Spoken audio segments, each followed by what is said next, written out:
ناظرین آداب، آپ دیکھ رہے ہیں جی میڈیا۔ شہر گلبرگہ کے مضافات ظفر آباد میں پہاڑ پر موجود زائد از 600 سالہ قدیم درگاہ حضرت سید شاہ یوسف رکن الدین طولہ علیہ الرحمہ کے 616ویں عرس شریف کے 3 روزہ تقاریب کا آغاز سندل مبارک سے ہوا۔ تاریخی محبوب گلشن میں نماز عصر ادا کی گئی۔ بعد نماز عصر محفل سماع منعقد ہوا۔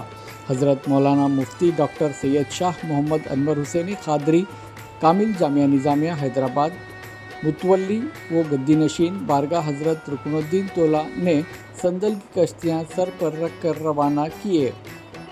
جگت سپر مارکیٹ الن چیک پوسٹ سے ہوتا ہوا سندل بارگاہ شریف پہنچا۔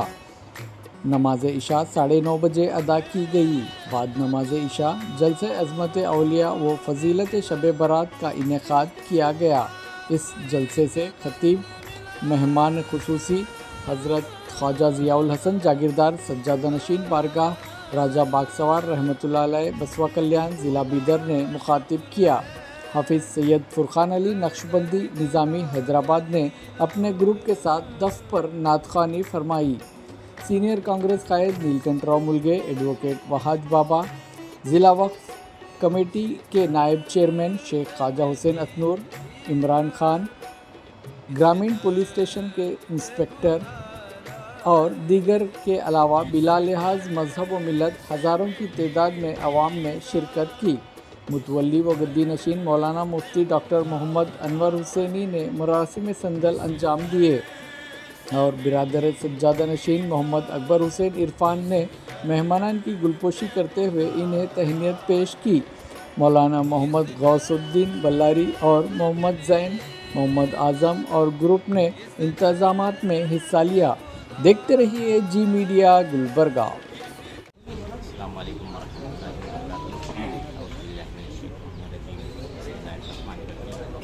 آج حضرت سید شاہ رکن الدین طولہ اللہ علیہ کا 616ویں عرس شریف کے موقع پر ہم سندل کے لیے پبلک گارڈن آئے ہیں۔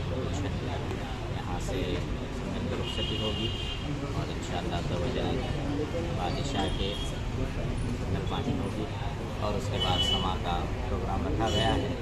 الحمدللہ اللہ کے فضل و کرم سے اس بار کا عرس شریف بہت ہی اچھا چل رہا ہے اب تک، اور امید ہے کہ آگے بھی جو ہے تمام زائرین فیض پائیں گے۔ آپ تمام سے گزارش ہے کہ آپ سندل شریف میں عرس شریف میں شرکت فرما کے سرکار کے جو ہے بارگاہ میں آ کر فیض پائیں۔ اللہ تعالیٰ نے اس رات کو بڑی مقدس رات فرمایا ہے۔ اس رات کو الحمدللہ تمام مغفرت پانے والے مغفرت پاتے ہیں۔ یہ مغفرت کی رات ہے، یہ عبادت کی رات ہے، یہ ذکر و اذکار کی رات ہے، اور اسی رات کو اللہ تبارک و تعالیٰ 7ویں آسمان پہ آ جاتے ہیں اور تمام دنیا سے کہتے ہیں کہ آؤ کوئی ہے مغفرت پانے والا تو مغفرت مانگے، مجھ کو مغفرت کر دوں۔ آؤ کوئی گناہ کی معافی مانگنے والا ہے تو مجھ کو معاف کر دوں۔ اللہ تبارک و تعالیٰ آج ہماری مغفرت فرمانے والا ہے اور ہمارے گناہوں کو درگزر فرمانے والا ہے۔ یہ ایک بہت بڑی مقدس رات ہے۔ اس رات کو بالخصوص 15ویں رات کو، شعبان کی 15ویں رات کو جو ایک واقعہ ہوا تھا کہ سرکار دو عالم صلی اللہ علیہ وسلم اپنے حجرہ مبارک سے نکل کر آپ جنت البقیع گئے اور وہاں پر دعائیں کرنے لگے، ذکر و اذکار کرنے لگے۔ تاریخ میں رقم ہے کہ ام المومنین حضرت عائشہ صدیقہ رضی اللہ تعالیٰ عنہ جب دیکھتے ہیں کہ آقا بستر پر موجود نہیں ہے تو وہ دوسرے مختلف ازواج کے جو ہے گھروں میں دیکھتے ہیں۔ آقا جب کہیں نظر نہیں آتے تو آپ سے دیکھتے دیکھتے جنت البقیع جاتے ہیں اور وہاں پر سرکار دو عالم صلی اللہ علیہ وسلم کو پاتے ہیں۔ یہ میں جو عرض کر رہا ہوں عام علماء نہیں عرض کرتے، لیکن میں اس بات کو میرے والد محترم حضرت خواجہ ابو الحسن جاگیردار افضل پیر رحمۃ اللہ علیہ، جن کا جو ہے 19 شعبان کو سندل بھی ہے اور درگاہ حضرت خواجہ سید تاجدین بابا شیر سوار باغ سوار رحمۃ اللہ علیہ کے آپ 61 سال سجادہ نشین رہے اور 50 سال تک درس قرآن رشد و ہدایت کرتے رہے اور سرکار دو عالم صلی اللہ علیہ وسلم کے غلام بناتے رہے. آپ فرماتے ہیں کہ 15ویں رات کو جب آقا نظر نہیں آئے تو مومنین ڈھونڈتے ڈھونڈتے جب وہاں پر قبرستان کو پہنچتے ہیں تو سرکار دو عالم صلی اللہ علیہ وسلم کو پاتے ہیں تو فرماتے ہیں یا رسول اللہ میں نے آپ کو کہاں کہاں نہیں ڈھونڈا اور آپ یہاں ہیں. تو آقا ام المومنین کو نہیں پہچان رہے ہیں. میرے کہ کون ہو تم؟ تو ام المومنین فرماتے ہیں کہ یا رسول اللہ میں عائشہ ہوں. کون عائشہ؟ تو یا رسول اللہ بنت ابو بکر کی بیٹی یا رسول اللہ. تو آقا کون ابو بکر پوچھتے ہیں، یعنی کہ آقا کسی کو نہیں پہچان رہے ہیں. پھر اس کے بعد کچھ دیر کے بعد جب آقا فرماتے ہیں آؤ عائشہ آؤ، کیسے آنا ہوا؟ تو ام المومنین جو ہے پہلے آپ کو جو ہے ہاتھ لگا کر دیکھتے ہیں کہ ایسا کیا دیکھ رہے ہیں. تو آپ فرماتے ہیں کہ یا رسول اللہ آپ مجھے نہیں پہچان رہے تھے، آپ کے یار غار کو ابو بکر کو بھی نہیں پہچان رہے تھے. تو آقا فرماتے ہیں اے عائشہ سنو، اللہ کے اور میرے درمیان ایک وقت ہوتا ہے، میں ہوتا ہوں اور میرا اللہ ہوتا ہے، میں کسی کو نہیں پہچانتا. میں ہوتا ہوں اور میرا رب ہوتا ہے، میں کسی کو نہیں پہچانتا. اب اسی طریقے سے اولیاء کرام میں بھی کچھ ایسے واقعات ہوئے ہیں جو میں مختصر عرض کروں کہ حضرت صابر پیا کلیت حضرت بابا فرید گنج شکر رحمۃ اللہ علیہ کے بھانجے بھی ہیں. جب آپ کی شادی ہونا تھا تو اس وقت بابا فرید گنج شکر رحمۃ اللہ علیہ اپنی بہن سے کہتے ہیں کہ دیکھو بہن، یہ بچہ جو ہے شادی کے جو ہے خیال میں نہیں ہے اور یہ اللہ ولی آدمی ہے، اس کی جو ہے شادی مت کرو. تو بہن کہتی ہے بھائی میں غریب ہونا اس لیے آپ جو ہے بیٹی نہیں دے رہے ہیں میرے بیٹے کو. تو بولے کہ نہیں بہن ایسی بات نہیں ہے، تم سمجھو میری بات کو. لیکن بہت ہی ضد کرنے پر حضرت بابا فرید گنج شکر رحمۃ اللہ علیہ اپنی جو ہے بیٹی دے دیتے ہیں. شادی کا دن ہے، شادی کے دن پہلے دلہن گھر میں رہتی ہے مگر شادی کے فوراً بعد دلہا گھر میں ہے. تو جب ان کے زوجہ کو اندر گھر میں چھوڑا گیا تو اس وقت آپ نماز ادا کر رہے تھے.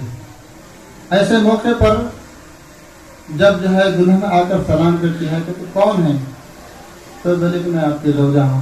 میری زوجہ جلالی نظر دائرے اور آگ سے جو ہے جل گئی دلہن اور وہیں بے ہوش ہو گئی اور جو ہے آ کر اس کو لے کر چلے گئے. ماں آتی ہیں، آ کر کہتی ہیں بیٹے مجھے میرے بھائی نے بہت روکا مگر میں نے ضد کر کر شادی کی. بے شک تو جو ہے اللہ والی آدمی ہے. تو معلوم ہوا کہ جب اللہ کے قریب ایک بندہ ہوتا ہے تو وہ اللہ کے سوا کسی کو نہیں پہچانتا.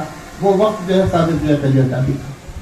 تو بہرحال اللہ تبارک و تعالیٰ نے اس رات کو بڑی فضیلت کی رات کہا ہے. میں کچھ جو ہے حضرت رکن الدین تولا رحمۃ اللہ علیہ کے وہ واقعے کو سنانا چاہتا ہوں کہ جب آپ گلبرگہ شریف تشریف لائے تو یہاں پر ایک راجا کی حکومت تھی اور اس راجا کی حکومت میں اس کا ایک بیٹا تھا. وہ بیٹے کو سانپ نے ڈس لیا. تو حضرت رکن الدین تولا رحمۃ اللہ علیہ اس کو دم کر کر جو ہے وہ مرے ہوئے مردے کو جو ہے زندہ کر دیا. تو یہ واقعہ مشہور ہے کہ حضرت علی رضی اللہ تعالیٰ عنہ جب سرکار دو عالم صلی اللہ علیہ وسلم مدینہ منورہ میں تشریف فرما ہے تو آپ سفر پر کہیں گئے ہوئے تھے. وہاں پر ایک سانپ نے کسی آدمی کو ڈس لیا. وہ ڈس لینے کے بعد وہ آدمی گویا جو ہے بے حال ہو گیا. لوگوں نے پکار کر کہا کہ ہے کوئی سانپ کا زہر اتارنے والا، ہے کوئی سانپ کا زہر اتارنے والا. تو حضرت علی رضی اللہ تعالیٰ عنہ گئے اور وہاں جا کر اس کو جو ہے دم کیے. دم کرنے کے بعد اس کا زہر اتر گیا اور وہ شخص اچھا ہو گیا. اچھا ہونے کے بعد اس نے جو ہے کہا کہ میں تحفتاً 2 بکریاں دینا چاہتا ہوں، لے جائیے. تو لوگوں نے کہا کہ لینا جائے. لیکن حضرت علی رضی اللہ تعالیٰ فرماتے ہیں لے کر چلیں گے، آقا مدینے میں موجود ہیں، اگر بولے لینا جائز ہے تو لے لیں گے، نہ تو لا کر واپس چھوڑ دیں گے. تو لے کر آئے، سرکار دوار کی خدمت پیش کیا تھا. بولے کہ انہوں نے اپنی مرضی سے دیے یا جو ہے تم مانگ کر لیے؟ بولے کہ نہیں وہ اپنی مرضی سے دیے، تو یہ تحفہ ہے، یہ نظر ہے قبول کی جا سکتی ہے۔ تو معلوم ہوا کہ اللہ کے کلام میں شفا ہوتی ہے، لیکن عام عوام الناس اس کو نہیں جانتی۔ دیکھو حضرت رکن اللہ رحمۃ اللہ علیہ کے بارگاہ میں ابھی سندر مالی ہوئی، گدی نشین سجاد نشین صاحب قبلہ جو سندر مالی انجام دیے، ہم دیکھ رہے تھے کہ لوگ جو ہے آپ کی چادر کو چوم رہے تھے، آپ کے کپڑے کو چوم رہے تھے، اس لیے کہ صاحب مدار سے لگا ہوا کپڑا وہ برکت والا ہوتا ہے، بڑی برکت والا ہوتا ہے، لیکن عوام الناس اس کو نہیں جانتے۔ جن لوگوں کو جن شیطان اثرات بھوت ہوتی ہے آ کر بارگاہ میں حاضر دیتے ہیں، ہم کو شفا نصیب ہوتی ہے۔ اللہ تبارک و تعالیٰ نے کلام مجید میں ارشاد فرماتے ہیں سورہ یوسف میں کہ جب یوسف علیہ السلام جب بادشاہ ہوئے، ان کے بھائیوں نے جب کنویں میں ڈالا تو یوسف علیہ السلام کے والد حضرت یعقوب علیہ السلام اپنے بیٹے کے غم میں جدائی میں رو رو کر آنکھ اندھے ہو گئے تھے۔ جب قحط پڑا اور لوگ آ کر اناج لینے کے لیے یوسف علیہ السلام کے پاس آ گئے تو یوسف علیہ السلام نے اپنے بھائیوں کو پہچان لیا کہ یہ میرے بھائی ہیں۔ اب انہوں نے پہچان تھے اس واسطے کہ جو ہے چھوٹے سے بچے تھے اور جو ہے گولی میں ڈال دیے تھے، لیکن جب جو ہے بڑے ہو گئے تو یوسف علیہ السلام نے پہچان لیا۔ بولے کہ تم کہاں سے آئے ہو؟ تفصیل پوچھنے کے بعد بولے کہ کیا تمہارے ماں باپ زندہ ہیں؟ پھر ان کو کیوں نہیں لائے؟ تو یوسف علیہ السلام کے بھائیوں نے کہا کہ ہمارے والد جو ہے اپنے بیٹے کے غم میں جدائی میں رو رو کر ان کے آنکھ چلے گئے ہیں، لہذا وہ دیکھ نہیں سکتے، اس لیے ہم ان کو نہیں لائے۔ بولے کہ جو ہے دوسرے دورے میں ان کو لے کر آنا، بولے کہ وہ نابینا ہیں، دیکھ نہیں سکتے۔ تو اس وقت یوسف علیہ السلام اپنا کرتا ان کو عنایت فرماتے ہیں، اپنے بھائیوں کو، اور کہتے ہیں کہ یہ میرا کرتا لے جاؤ اور تمہارے والد کے چہرے پہ ڈالو، وہ بینا ہو جائیں گے، دیکھنے والے بن جائیں گے۔ اذهبوا بقمیصی فالقوه علی وجهی عابیاتی بصیرا، اذهبوا لے جاؤ بقمیصی، میرے قمیص کو۔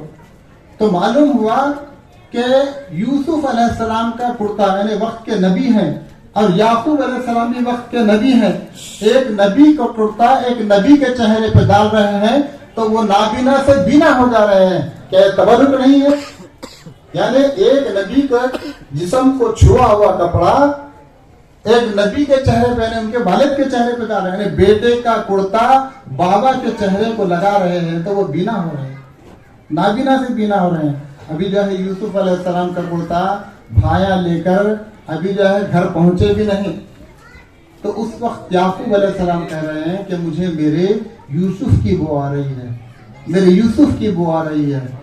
دیکھو تو جب یوسف علیہ السلام کا کرتا آپ کے والد کے چہرے پر ڈالتے ہی جو ہے اس کو چوم لیے، بولے کہ میرے بیٹے کا کرتا ہے لہذا میرا بیٹا زندہ ہے۔ یقین ہو گیا ان کو کہ بے شک میرا بیٹا زندہ ہے۔ تو بتانا مقصود یہ ہے کہ اللہ تبارک و تعالیٰ نے تبرکات کی تعظیم کرنا قرآن میں بتایا ہے، اس واقعے سے پتہ چلتا ہے۔ اور میں واقعہ کروں کہ تابوت سکینہ دوسرے پارے میں آخری آیات میں اللہ تعالیٰ ارشاد فرماتے ہیں تابوت فی سکینہ۔ وہ تابوت سکینہ کیا تھا؟ حضرت موسیٰ علیہ السلام اور ہارون علیہ السلام کے تبرکات تھے۔ اب وہ تبرکات ایک صندوق میں بند ہے جس کو تابوت سکینہ کہتے ہیں۔ وہ تابوت سکینہ کی ایک جو ہے ایسی جو ہے فضیلت تھی، جو اس کی تعظیم کرتا تھا ان کو فیض ہوتا تھا، جو اس کی تعظیم نہیں کرتا تھا ان کو فیض نہیں ہوتا تھا۔ چاند سورج نہ تھے آسمان جب نہ تھا، راز حق میں کسی پر آیا جب نہ تھا، راز حق میں کسی پر آیا جب نہ تھا، جب نہ تھا کچھ یہاں، جب نہ تھا کچھ یہاں، ہاں مگر تو ہی ہو اللہ ہو اللہ ہو اللہ ہو اللہ ہو اللہ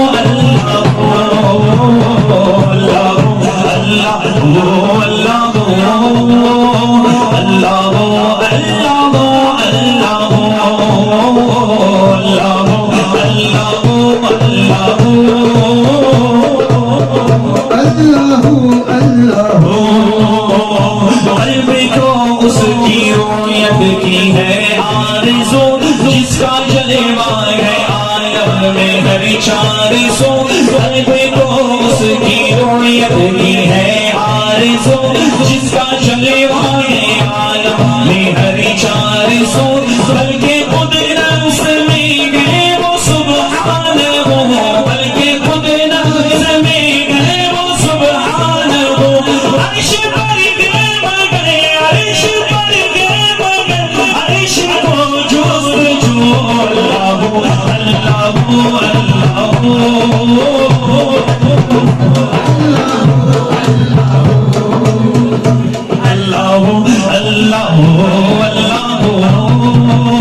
اللہ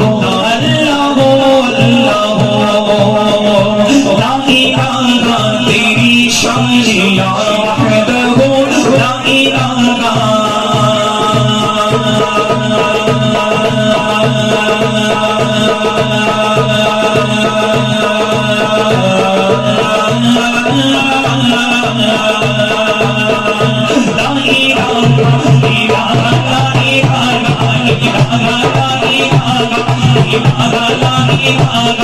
تیری شان یا وحدہ تو خیال تجسس تو بھی آرزو آنکھ کی روشنی دل کی آواز کو آنکھ کی روشنی دل کی آواز کو تھا بھی تو یہ بھی تو تھا بھی تو ہے بھی تو تھا بھی تو ہے بھی تو ہوگا بھی تو اللہ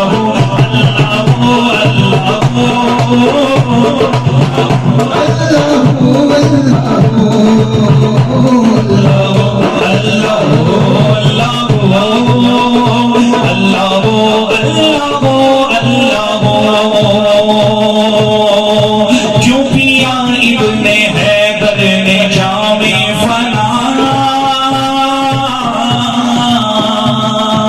بولو سبحان اللہ سبحان اللہ. اب میں جو شعر پڑھنے چلا ہوں نا صاحب سجادہ اور برادر سجادہ جتنے مشائخ کی یہاں پر آئیں جتنے بھی سادات اکرام ہیں یہاں پر جتنے موجود ہیں نا ان کے قدموں کا بوسہ دیتے ہوئے یہ شعر آپ کے حوالے کر رہا ہوں. یقین جانے آپ میں یہ شعر پڑھنے کے بعد اگر آپ نے رسپانس نہیں دیا تو میں سمجھوں گا کہ گلبرگہ کی سرزمین پر سننے والے کوئی ہے ہی نہیں. چپ بول رہا ہوں ایسا تو غصے میں آ کے چلے نہیں آتا ایسا نہیں بول رہا ہوں. میرا یقین ہے کہ آپ بولیں گے سبحان اللہ مجبور ہو کر نہیں بولیں گے مسرور ہو کر سبحان اللہ کہیں گے انشاءاللہ. میں مجبور کرنے والوں میں سے نہیں مسرور کرنے والوں میں سے ہوں. بابا نے بولا سبحان اللہ. شاعر کہتے ہیں کہ نماز باقی ہے اب بھی اذان باقی ہے. مجھے یہ اچھے سے ویڈیو کل چاہیے آپ مجھے دینا. شاعر کہتے ہیں کہ نماز باقی ہے اب بھی اذان باقی ہے. نماز باقی ہے اب بھی اذان باقی ہے. انہی کے دم سے شریعت میں جان باقی ہے. نماز باقی ہے اب بھی اذان باقی ہے. انہی کے دم سے شریعت میں جان باقی ہے. اور میرے رسول کی محفلیں ہوتی ہیں اس سرزمین پر. میرے حسن و حسین کی محفلیں ہوتی ہیں اس سرزمین پر. میاں اسی لیے تو یہ ہندوستان باقی ہے. میرے رسول کی میرے غوث و خواجہ کی محفلیں ہوتی ہیں اس سرزمین پر. میاں اسی لیے تو یہ ہندوستان باقی ہے. اور ادھر نہ تیر نہ خنجر کمان باقی ہے. میں کربلا کا نقشہ کھینچنے کی کوشش کر رہا ہوں. یہ محفل کربلا والوں کی ہے. کربلا والوں کے حالات کو ذہن میں رکھیں گے. اسلام یہ شریعت یہ دین ایسے ہی نہیں ملا ہے. 6 ماہ کے ننھے علی اصغر نے اس دین کو بچانے کے لیے شریعت محمدی کو بچانے کے لیے اپنا خون دیا ہے. وہ کسی نے کہا تھا کہ دودھ پیتا بچہ یہ صدا دیتا ہے. حرملا سامنے آپ دھمکیاں کیا دیتا ہے. نام اصغر ہے میرا ہوں میں علی کا پوتا. انگلیوں پہ در خیبر جو نچا دیتا ہے. نام اصغر. اب میں کربلا کا نقشہ کھینچنے کی کوشش کر رہا ہوں. میرے اشعار کو ضائع نہ کریں. آپ خاموش نہ رہیں اور مجھے مایوس نہ کریں. شاعر کہتے ہیں کہ نماز باقی ہے اب بھی اذان باقی ہے. انہی کے دم سے شریعت میں جان باقی ہے. میرے رسول کے محفلیں ہوتی ہیں اس سرزمین پر. میاں اسی لیے تو یہ ہندوستان باقی ہے. ادھر نہ تیر نہ خنجر کمان باقی ہے. ادھر ہر ایک رہن میں زبان باقی ہے. اور عجب جنگ ہے عجب جنگ ہے عجب جنگ ہے جنگ کربلا بھی. عجب جنگ ہے جنگ کربلا بھی. جس میں ہوا قتل وہی خاندان بھی باقی ہے. عجب جنگ ہے جنگ کربلا بھی ہے یزید کا خاندان. بولو یزید کا خاندان باقی ہے. یزید کا ہے کوئی؟ آپ کو جہاں ملیں گے تو حسنی ملیں گے, جہاں ملیں گے تو حسینی ملیں گے. اسی لیے تو شاعر کہتے ہیں کہ دلیر یقیناً وہی دلیر ہوتا ہے, دلیر یقیناً وہی دلیر ہوتا ہے کہ جس کے آگے زبردست بھی زیر ہوتا ہے. دلیر یقیناً وہی دلیر ہوتا ہے کہ جس کے آگے زبردست بھی زیر ہوتا ہے. زمانے والوں محمد کا خاندان ہے یہ, انگوٹھا چوسا بچہ بھی یہاں شیر ہوتا ہے. زمانے والوں گلبرگہ والوں محمد کا خاندان ہے یہ, انگوٹھا چوسا بچہ بھی یہاں شیر ہوتا ہے. یہ شیر سننا, میں نے جو ماحول بنایا ہے اس کو برقرار رکھے. اللہ اللہ اللہ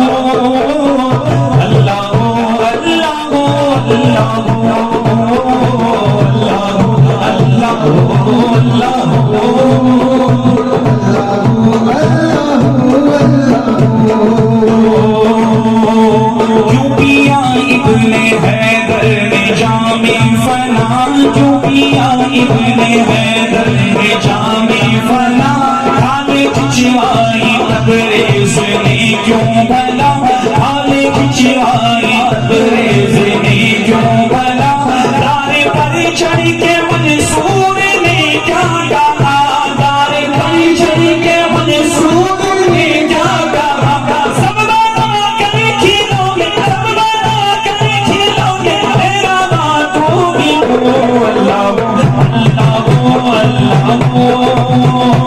ಇವತ್ತು ರಾಣಸ್ಪೀರ್ ದರ್ಗಾದ ರುಕುಮ್ತೋಲಾ ದೇವಸ್ಥಾನದ 616ನೇ ಜಾತ್ರಾ ಮಹೋತ್ಸವ ಪ್ರತಿ ವರ್ಷದಂತೆ ಈ ವರ್ಷವೂ ಕೂಡ ಭಾಳ ಅದ್ಧೂರಿಯಾಗಿ ಈ ಕಾರ್ಯಕ್ರಮ ಆಚರಿಸಿದ್ದೇವೆ. ಈ ರಾಣಸ್ಪೀರ್ ದರ್ಗಾದ ಶ್ರೀಗಳಾದ ಅನ್ವರ್ ಪಾಷಾ ಶ್ರೀಗಳ ಒಂದು ನೇತೃತ್ವದಲ್ಲಿ ಭಾಳ ವಿಜೃಂಭಣೆಯಿಂದ ಪ್ರತಿ ವರ್ಷ ಜಾತ್ರಾ ಮಹೋತ್ಸವ ಹಮ್ಮಿಕೊಳ್ತೇವೆ. ಹಾಗೂ ಈ ರಾಣಸ್ಪೀರ್ ದರ್ಗಾ ರುಕುಮ್ತೋಲಾ ದೇವಸ್ಥಾನದ ಒಂದು ದೊಡ್ಡ ಶಕ್ತಿನೇ ಇದೆ, ದೊಡ್ಡ ಪವಾಡಿದೆ. ಈ ದೇವಸ್ಥಾನಕ್ಕೆ ಯಾರೇ ಬಂದು ಏನೇ ಒಂದು ಅವರ ಬೇಡಿಕೆ ಕೇಳಿಕೊಂಡ್ರೆ ಖಂಡಿತವಾಗಿಯೂ ಯಶಸ್ವಿ ಆಗ್ತದೆ. ಇವತ್ತು ಸಾಕಷ್ಟು ನಮ್ಮ ಜಿಲ್ಲೆಯ ಶಾಸಕರು, ಸಂಸದರು, ಸಾಕಷ್ಟು ಎಲ್ಲ ಮಲ್ಲಿಕಾರ್ಜುನ್ ಖರ್ಗೆ ಸಾಹೇಬ್ರಾಯ್ತು, ಧರ್ಮಸಿಂಗ್ ಸಾಹೇಬ್ರಾಯ್ತು, ಹಾಗೂ BR ಪಾಟೀಲರು, MI ಪಾಟೀಲರು, ಪ್ರಿಯಾಂಕ್ ಖರ್ಗೆ ಅವರು, ಹಾಗೂ ಡಾಕ್ಟರ್ ಅಜಯ್ ಸಿಂಗ್ ಅವರು, ಹಾಗೂ ಸರ್ವ ಎಲ್ಲ ಶಾಸಕರು, ವಿಧಾನ ಪರಿಷತ್ ಸದಸ್ಯರು ತಿಪ್ಪಣ್ಣಪ್ಪ ಅವರು, ಹಾಗೂ ಸಂಸದರಾದ ರಾಧಾಕೃಷ್ಣ ದೊಡ್ಡಮೂರು, ಸಾಕಷ್ಟು ಎಲ್ಲ ನಮ್ಮ ಗುಲ್ಬರ್ಗ ಜಿಲ್ಲೆಯ ಎಲ್ಲ ಪ್ರಮುಖರು ಹಾಗೂ ರಾಜಕಾರಣಿಗಳು ಎಲ್ಲರೂ ಇಲ್ಲಿ ಬಂದು ಆಶೀರ್ವಾದ ತೆಗೆದುಕೊಂಡು ಇವತ್ತು ಯಶಸ್ವಿ ರಾಜಕಾರಣಿ ಅಂತೇಳಿ ಅನಿಸ್ಕೊಂಡಿದ್ದಾರೆ. ಹಾಗೂ ಈ ದೇವಸ್ಥಾನದ ದೊಡ್ಡ ಒಂದು ಶಕ್ತಿ, ಏನೇ ಬೇಡಿಕೊಂಡರೂ ಅದು ಯಶಸ್ವಿಯಾಗಿ ಈ ದೇವರು ನಮಗೆ ವರ ಕೊಡುತ್ತಾನೆ. ಹಾಗೂ ಏನೇ ಒಂದು ಸಂಸಾರದಲ್ಲಿ ತೊಡಕಿದ್ದರೆ, ಬಿಸ್ನೆಸ್ನಲ್ಲಿ ತೊಡಕಿದ್ದರೆ, ಅವರಿಗೆ ಆರಾಮಿಲ್ಲ ಅಂತಂದರೆ, ಏನೇ ಆದ್ರೂ ಕೂಡ ಬಂದು ಇಲ್ಲಿ ದರ್ಶನ ತೊಗೊಂಡು ಇವತ್ತು ಶ್ರೀಗಳಾದ ಅನ್ವರ್ ಪಾಷಾ ಅವರ ಒಂದು ಆಶೀರ್ವಾದ ಮೂಲಕ ಒಂದು ಪ್ರಸಾದ ಹಚ್ಕೊಂಡು ಇಲ್ಲಿ ಹೋದರೆ ಮತ್ತೆ ಇನ್ನೊಂದು ಸಲ ಬರೋವರೆಗೆ ಅವರು ಗುಣಮುಖರಾಗಿ ಒಳ್ಳೆಯ ಒಂದು ಆರೋಗ್ಯವಂತರಾಗಿ ಇಲ್ಲಿ ಬರ್ತಾರೆ. ಹಾಗೂ ಎಲ್ಲ ಒಂದು ಬಿಸ್ನೆಸ್ ಮೇಲೂ ಒಂದು ಯಶಸ್ವಿ ಆಗ್ತದೆ, ರಾಜಕಾರಣಿ ಯಶಸ್ವಿ ಆಗ್ತದೆ, ಎಲ್ಲ ರಂಗಗಳಲ್ಲೂ ಇಲ್ಲಿ ಯಶಸ್ವಿ ಆಗ್ತದೆ ಬಂದು ಬೇಡಿಕೊಂಡ್ರೆ. ಅದಕ್ಕೆ ಅದೇ ರೀತಿ ಒಂದು ಈ ದೇವಸ್ಥಾನ ಇತಿಹಾಸ ಇರುವ ದೇವಸ್ಥಾನ. ಈ ದೇವಸ್ಥಾನಕ್ಕೆ ಇವತ್ತು ಲಕ್ಷಾಂತರ ಜನ ಇವತ್ತು ಈ ದರ್ಶನ ಆಶೀರ್ವಾದ ಪಡೆದು ಎಲ್ಲರೂ ಒಂದು ಪುನೀತರಾಗೋಣ. ಇವತ್ತು ಈಗ ರಾತ್ರಿ 1 ಗಂಟೆ ಆಗ್ತಾಯಿದೆ. 1 ಗಂಟೆ ಆದ್ರೂ ಕೂಡ ಇಲ್ಲಿ ಒಂದು ಜನಸಾಗರ ಇದೆ. ಹಾಗೂ ಖವಾಲಿ ಕಾರ್ಯಕ್ರಮವೂ ನಡೀತಾ ಇದೆ. ಬಹಳ ಒಂದು ಒಳ್ಳೆಯ ಈ ದರ್ಗಾದ ಶ್ರೀಗಳು ಅನ್ವರ್ ಪಾಷಾ ಅವರು ಭಾಳ ಒಳ್ಳೆ ಮಾತುಗಳನ್ನು ಭಕ್ತರಿಗೆ ಹೇಳಿದ್ರು. ಎಲ್ಲರೂ ಇವತ್ತು ಮಟ್ಕ ಬಿಡ್ರಿ, ಮಟ್ಕ ಆಡೋದು, ಅದು ಮಣಿಕ್ ಚಂದ್ ತಿನ್ನೋದು ಬಿಡ್ರಿ, ಒಳ್ಳೆಯ ದಾರಿಯಲ್ಲಿ ಸಾಗ್ರಿ, ಒಳ್ಳೆಯ ಒಂದು ಸಂಸ್ಕಾರವಂತರಾಗ್ರಿ, ಒಳ್ಳೆಯ ಒಂದು ಶಿಕ್ಷಣವಂತರಾಗ್ರಿ, ಒಳ್ಳೆಯ ಒಂದು ಶಿಕ್ಷಣವಂತರ ಸಂಸ್ಥಾವಂತರಾದರೂ ಒಳ್ಳೆಯ ಒಂದು ಸಮಾಜ ಕಟ್ಟ್ರಿ ಅಂತಂತೇಳಿ ಒಳ್ಳೆಯ ಒಂದು ಮಾತುಗಳನ್ನು ಶ್ರೀಗಳಾದ ಅನ್ವರ್ ಪಾಷಾ ಅವರು ಹೇಳಿದ್ದಾರೆ. ಎಲ್ಲ ಭಕ್ತರು ಆ ಮಾತುಗಳನ್ನು ಅಲಿಸಿಕೊಂಡು ಮುಂದಿನ ದಿನಗಳಲ್ಲೂ ಅವರ ಜೀವನದಲ್ಲಿ ಅಳಿಸ್ಕೊಂಡು ಒಳ್ಳೆಯ ದಾರಿಯಲ್ಲಿ ನೀವು ಎಲ್ಲರೂ ಸಾಗೋಣ ಅಂತಂತೇಳಿ ಇವತ್ತು ಇನ್ನೊಮ್ಮೆ ರಾಣಸ್ಪೀರ್ ದರ್ಗಾದ ರುಕುಮ್ತೋಲಾ ದೇವಸ್ಥಾನದ ಒಂದು ಜಾತ್ರಾ ಮಹೋತ್ಸವ ಶುಭಾಶಯಗಳು ಹೇಳಿ ನಾನು 2 ಮಾತು ಮುಗಿಸ್ತೇನೆ. ಜೈ ಹಿಂದ್, ಜೈ ಕಲಬುರಗಿ.